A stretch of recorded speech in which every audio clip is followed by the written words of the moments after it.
to a new episode of Learn Travel It with Levendria. I hope all my subscribers are fine and safe, especially during this corona condition. So today I have come up with a different vlog. These many days we were not able to do any vlog. So I have come up with a learning vlog. Especially during this situation, most of the schools and colleges have started online classes for their students. So I got requests from some of my subscribers whether I can clear their doubts on specific subjects. So this made me to come up with an idea of online tuition class for my students. I was teacher. I worked in Bangalore for 3 years. And I worked in Kerala for 2 years and my subject was commerce. I was dealing in accountancy, business studies, economics, statistics and all other related subjects, especially for degree and PUC students. So I am attaching a demo with this video so that you can watch my demo and can attend my online tuition classes. So this video is mainly meant for my non-Malayali subscribers. So if you like this demo, then come and join my online tuition classes. So let's directly go for the demo. So today I am going to give you an idea about the basics of accounts. What do you mean by accounting? In short, we can say accounting is the language of business. Why we are saying it is a language of business? Because a business, in order to communicate with its parties, it uses the technique of accounting. For example, business has so many contacts with different parties such as employees, customers, suppliers, then investors, government, etc. So, in order to communicate with all these parties, the business uses the communication medium of accounting.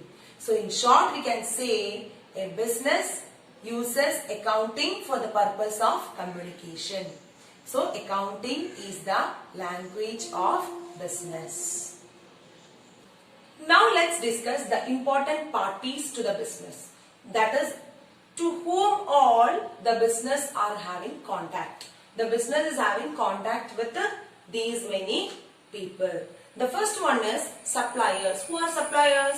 Suppliers are those who provide raw materials and goods to the business. Is it? If a business wants to do any production or manufacturing, definitely they need suppliers. So suppliers are those who are supplying goods and raw materials to the business. Now the second one is customers.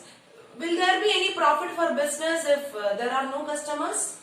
No. Only if there are customers, then the business will have profit. So customers are important in order to have sales and in order to have profit.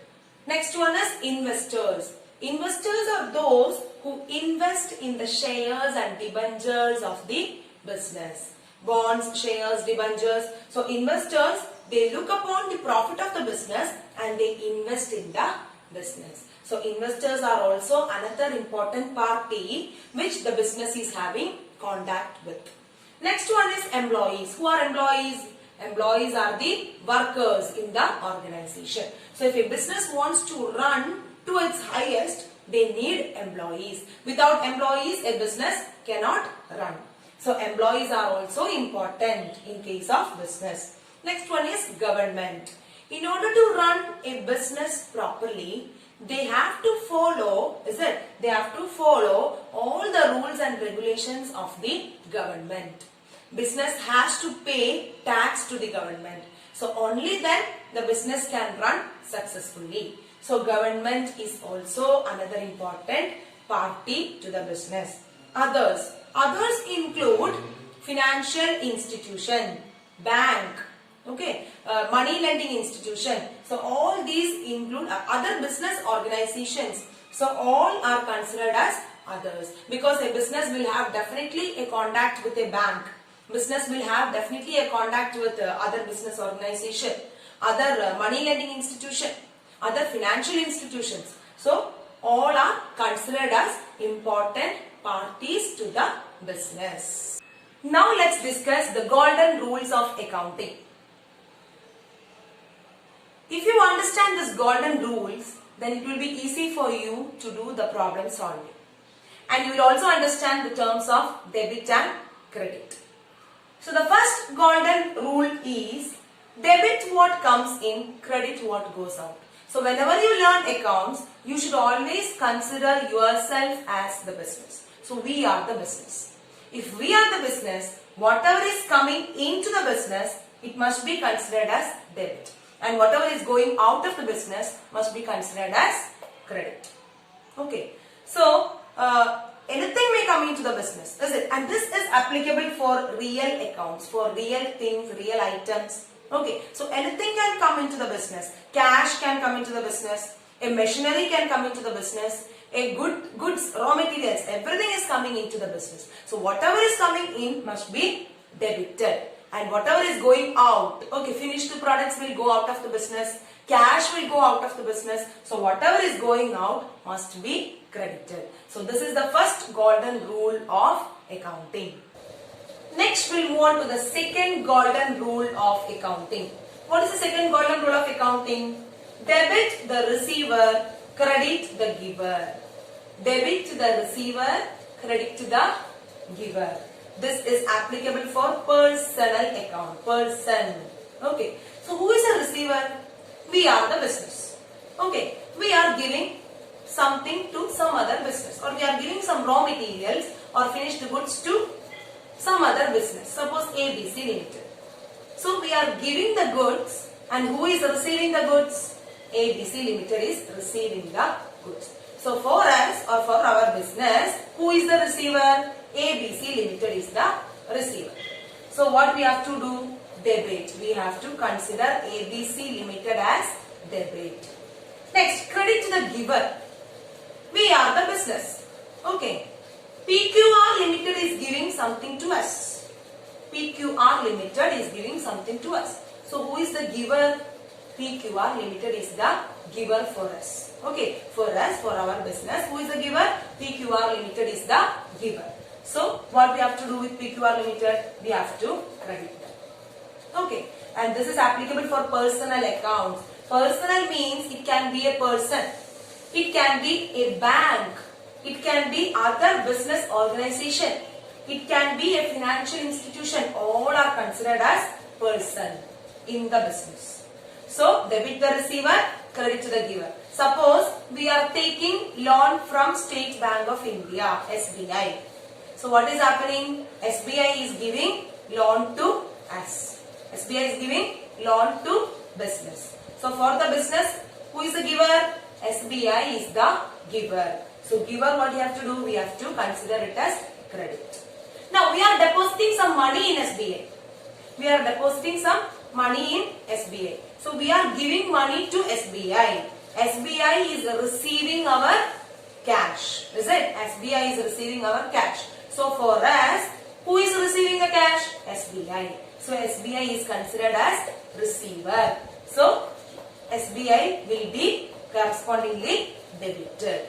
So SBI can become both debit and credit. When we give cash, SBI will become the receiver. When SBI give cash to us, SBI will become the giver. Okay, so this is the second golden rule of accounting. Next we will discuss the third golden rule of accounting. What is it? Debit all expenses and losses. Credit all incomes and gains, which is applicable for nominal account. We are the business. What all expenses are incurred for us must be considered as debit. What all incomes and profit and gains we receive must be considered as credit. So for us, for our business, there will be so many expenses such as salary. Okay, we have to pay commission. Okay, we have to pay electricity charges. We have to pay the rent for a building. So all these are expenses for us. All must be considered as debit because expense and loss. Next one is income. A business will have so many income, right? Profit. Profit is the main income of the business. Then business can receive commission. Business can receive dividend on shares. which you will study in your later classes. So all these are considered as credit. Nominal means all expenses and the incomes. Salary, wages, rent, electricity charges, water charges, profit, which is an income. So this is the third golden rule of accounting, which will be helpful for your problem solving. So today I have showed you a small demo on basics of accounting. Especially for this kind of problem papers, students are facing difficulty in solving the problems. So if you understand the basics of accountancy clearly, then it will be easy for you to solve the problems. So if you like this demo, then you can contact to my personal number which is given below, and you can attend my online coaching classes. Also, if you want me to add more videos on this, please like, share and subscribe to our YouTube channel Learn Travel It with Livin Ria. So thank you for watching. Bye.